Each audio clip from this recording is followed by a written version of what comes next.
পাঁচ রাজ্যের বিধানসভা নির্বাচনের ফলাফল প্রকাশ হয়েছিল একই দিনে। তবে গোটা দেশের নজর এখন মূলত দুটি রাজ্যের দিকে, একদিকে বাংলা, অন্যদিকে Tamil Nadu.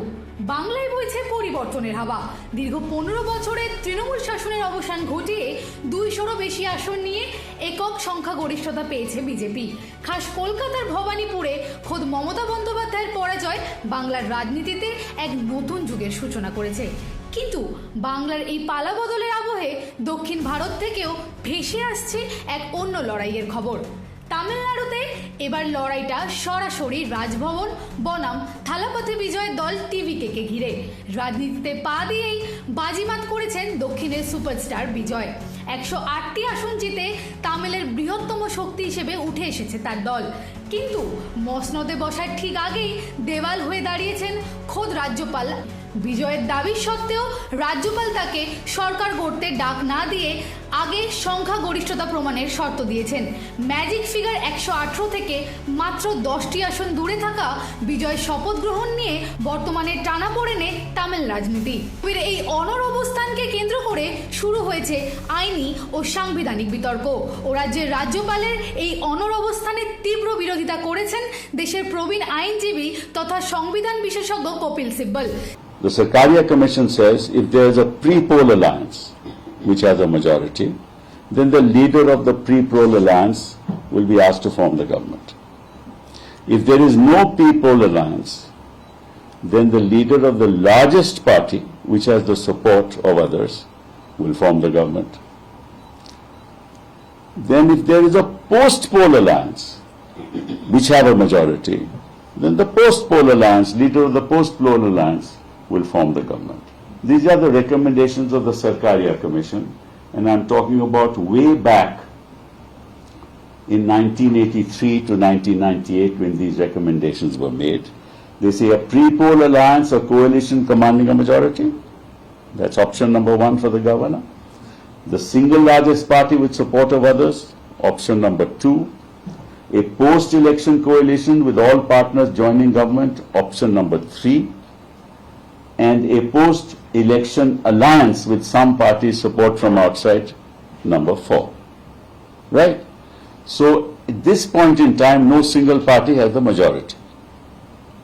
So, therefore, normally, the single largest party, even if they don't enjoy a majority, should be asked to form the government. Why is that?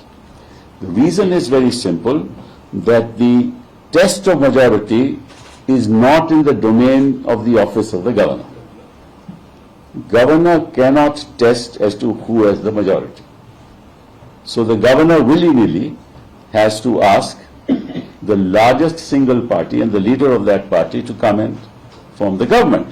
So he'll swear in the leader of the TVK, and then he will give time to the TVK, 5 days, 10 days or whatever, to show his majority on the floor of the House. And then, if he is able to show his majority on the floor of the House, so many things can happen in that situation. On the floor of the House, there may be some who may support him. There may be others who may not support him, but don't defeat him. Right? They may abstain. Right? So, his government will survive and he will continue to form to manage the government. That's the law, and that's happened actually only once in Karnataka, where the BJP had was the single largest, but did not have the majority of the House in Karnataka, and the governor asked the BJP to come and form the government. So you have a precedent also. So I don't see why this governor is not playing ball, and the simple reason is that he wants to buy time and ensure that the BJP can manipulate, and they are past masters at that, the electoral process and somehow manage not to allow TVK to form the government. That's the law on the subject, and I can sort of go on and on, but it's unfortunate that this is happening. I believe that TVK leader met the governor, and the governor told him, show your majority. You don't have majority, but that's not the governor's task. It's not the governor's job, because under Bomai, it is clearly said and that's a constitutional bench judgment, that you cannot, the governor cannot decide in his office as to who has majority or not. And every time this has happened in Uttar Pradesh, it happened that the Supreme Court directed a floor test to be done.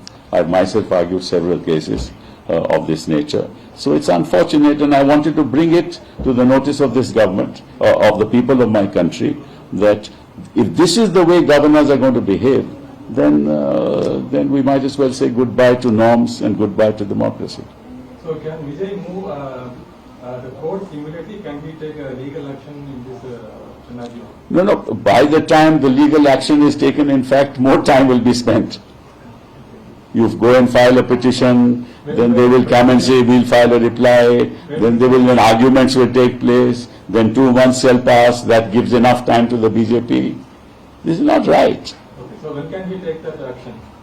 He can take it action, that's for him to take that action, it's not for me to advise. But what I'm saying is, this whole process is subversion of the Constitution.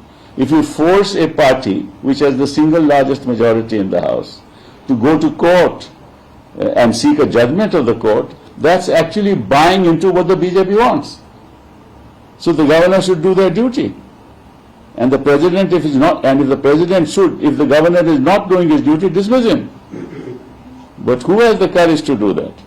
Sir, if he enjoys the support of few others, then can he literally form the government tomorrow and take charge? That the governor is saying, you show me that support. That's what's illegal. So if he gets that by evening, then he can approach the government. If he gets it by the evening, yes, but that's not relevant. I mean, you are now putting into place a precedent which is unconstitutional, but it is not for the governor to say. Nobody else has gone to the governor saying that we have majority. DMK has not gone, Anna DMK has not gone, others don't have the seats in any case. And how can persons with 59, a party with 59 seats or 45 seats go to the governor? So none of the others have gone, right? So on what basis is the governor saying, you prove your majority? This is the wrong question to ask, an unconstitutional methodology adopted by the governor, which of course is unfortunate, but that's the flavor of constitutional law in this country and constitutional politics in this country. এই ইস্যুতে বর্তমানে এক নাটকীয় মোড়ে এসে দাঁড়িয়েছে তামিলনাড়ুর রাজনীতি। সিব্বলের এই আইনি ব্যাখ্যা সামনে আসার পর থালাপতি বিজয়ের সমর্থনে এগিয়ে এসেছে রাজ্যের একাধিক বিরোধী দল। তাদের অভিযোগ, রাজভবন আসলে দিল্লির এজেন্ডা বাস্তবায়ন করছে, আর রাজ্যপাল সাংবিধানিক পদের অপব্যবহার করে কেন্দ্রের শাসক দলের হয়ে কাজ করছেন। বিজয়ের অনুগামীরা এখন রাজপথে সরব। তাদের দাবি একটাই, গণতান্ত্রিক পদ্ধতিতে জিতে আসা নেতাকে অবিলম্বে শপথ নিতে দেওয়া হোক। এখন প্রশ্ন উঠছে, থালাপতি বিজয় কি পারবেন এই আইনি জট কাটিয়ে তামিলনাড়ুর মসনদে বসতে, নাকি রাজভবনের এই অনড় অবস্থান দক্ষিণের ওই রাজ্যে নতুন কোনো রাজনৈতিক অনিশ্চয়তা তৈরি করবে? বাংলার পাশাপাশি এখন সেই দিকেও তাকিয়ে গোটা দেশ। দিশা দাসের রিপোর্ট, হেডলাইন্স, কলকাতা। আনন্দ আর ভালোবাসার দীপ্তিতে গড়া সমুজ্জ্বল পরমা, ঠিক তোমারই মতো। শ্যাম সুন্দর কোম্পানি জুয়েলার্স, আগরতলা, উদয়পুর, ধর্মনগর, কলকাতা।